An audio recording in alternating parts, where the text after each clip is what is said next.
안녕하세요. 제 채널은 재테크와 육아 모두 레벨업하고 싶은 욕심 많은 워킹맘들을 위한 채널입니다. 지난 영상에서 엄마표 영어, 그래도 지속하는 이유를 이야기했는데요. 오늘 정말 못하겠다. 이걸 왜 하고 있지? 이런 날들 있잖아요. 오늘은 포기하고 싶을 때 엄마표 영어를 지속하는 방법 3가지를 이야기해 볼게요. 워킹맘들은 체력적, 시간적 한계가 크기 때문에 엄마표 영어를 포기하고 싶은 날들이 정말 많습니다. 이럴 때 제 방법을 한번 떠올려 보시면 도움이 될 것 같아요.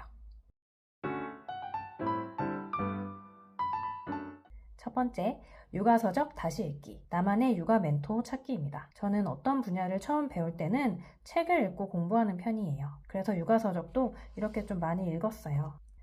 우리 모두 엄마가 처음이잖아요. 그래서 저도 아이들을 어떻게 키워야 할지 막막할 때마다 육아서적을 많이 읽었어요. 같은 육아서적도 시간 지나서 다시 읽으면 다르게 와닿더라고요. 예전에는 그렇지, 맞는 말이네 하고 무심코 넘겼던 문장이 아이랑 부딪히고 어떻게 해야 할지 막막한 상태에서 다시 보면 내가 지금 여기서 막혔구나 하고 딱 꽂힐 때가 있어요. 잠수의 책 여기 있죠? 그리고 하은맘님 책, 그리고 새벽 달림책, 또 캐다맘님 책 등등 엄마표 영어로 된 책을 다시 읽으면 새롭게 보이는 내용들이 너무 많더라고요. 특히 요새 아이들이 영어책을 거부하면서 고민이 많았는데 지랄발랄 하은맘님의 불량육아, 그리고 영어 읽기 독립 로드맵 책을 읽으면서 방법을 다시 찾아가고 있어요. 두 번째, 단 너무 한 가지 방법만 맹신하지 말기입니다. 너무 하나만 맹신하지 말아야 합니다. 정답이 하나가 아니더라고요. 아이 성향, 엄마 성향, 집 분위기 다 다른데 육아서적 하나만 읽고 그걸 딱 하나의 방식으로 맞추면 결국 엄마가 무너져요. 특히 제 성향이 ESTJ라서 정해준 규칙을 따르는 경향이 있거든요. 예를 들어 잠수의 책에서는 DVD를 볼 때 자막을 틀지 말라고 합니다. 자막을 틀게 되면 아이들이 소리에 집중하지 못하기 때문이라고 해요. 저는 그걸 너무 철칙처럼 지키려고 하니까 자막이 켜져 있으면 괜히 제가 스트레스를 받는 거예요. 그래서 잘 보고 있는 DVD를 멈추고 세팅 화면에서 자막 없음으로 해야 직성이 풀렸는데 문제는 자막 없음을 세팅하고 나면 처음부터 다시 플레이하게 됩니다. 그러면 애들은 엄마 때문에 처음부터 다시 봐야 한다며 온갖 짜증을 내게 되고 DVD 흘려듣기가 물 건너가는 경우가 종종 있었어요. 그런데 불량육아, 그리고 닥치고 군대육아로 유명한 김선미 작가님 책을 읽으면서 자막이 켜졌다고 이게 다 무너지는 게 아니구나, 이걸 깨달았어요.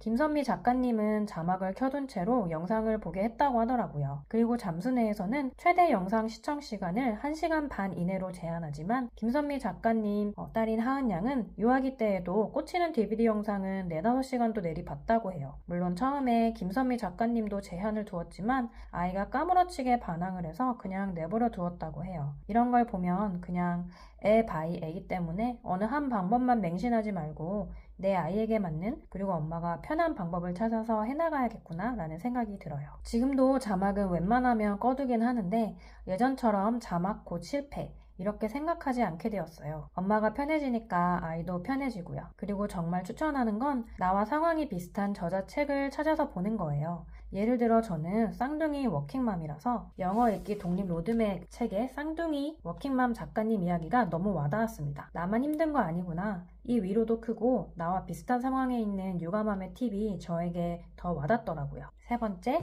포기하지 않고 꾸준히 하기. 유도리가 답인 날도 있어요. 이건 엄마표를 하면서 정말 뼈저리게 느낀 건데요. 아이들은 하루하루가 다르더라고요. 어제 잘하던 애가 오늘은 무너지기도 하고 오늘 잘 안 되던 애가 갑자기 또 신기하게 잘하기도 하고요. 그래서 매일 같은 텐션으로 끌고 가려고 하면 엄마가 너무 힘들 때가 있어요.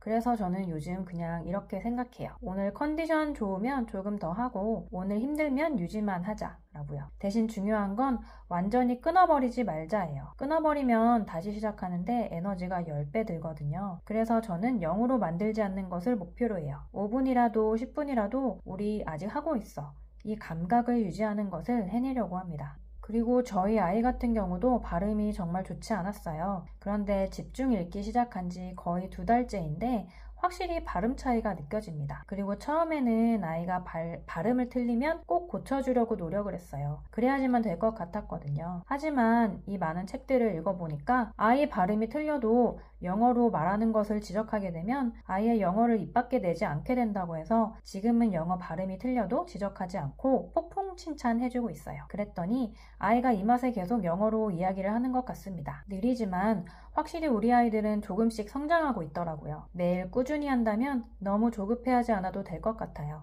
오늘 영상은 엄마표 영어 포기하고 싶을 때 다시 돌아오는 방법에 대한 이야기였어요. 엄마표 영어는 아이가 영어를 어떻게 하면 좋아하게 될지 고민하는 게 제일 어려운 것 같아요. 아이랑 싸우면서 하다 보면 현타가 오거든요. 아이와의 관계를 위해서 그리고 엄마 체력을 위해서 학원에 외주를 주고 싶어지는 욕구가 정말 강하게 올라옵니다. 저 같은 경우는 학군지다 보니까 주변에 좋은 학원이 정말 많아요. 그럼에도 불구하고 제가 왜 학원을 보내지 않고 엄마표 영어를 지속하는지 그리고 지속하는 방법들을 나눈 오늘 영상이 도움이 된다면 좋겠습니다. 시청해주셔서 감사합니다.